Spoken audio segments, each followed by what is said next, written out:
Hey everyone, in this video we have for you today, we're going to show you the difference between a red pine and a white pine. First, let's look at the red pine.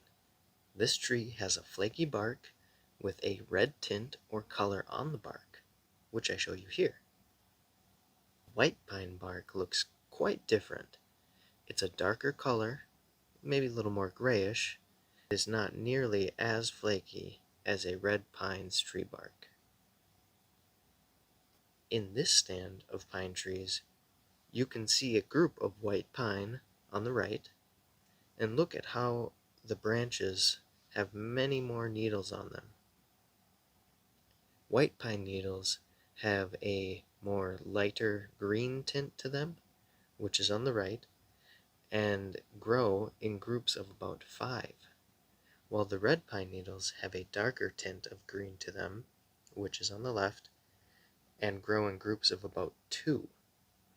So a white pine might look fuller than a red pine, like in this picture.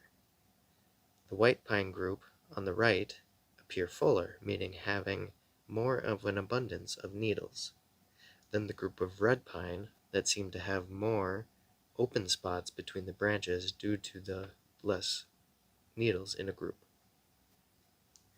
The red pine has pine cones that are about 2 inches long and are a light brown color, while the pine cones for the white pine are very different.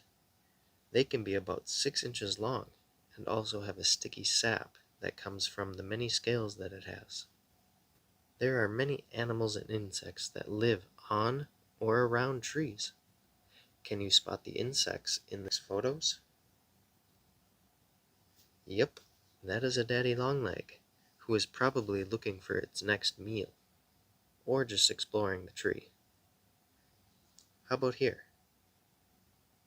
The tiny little guys here are ants, and they most likely are looking for tiny aphid bugs that live on plants and trees to protect them, because they will provide the ants with a substance called honeydew, which the ants use as food.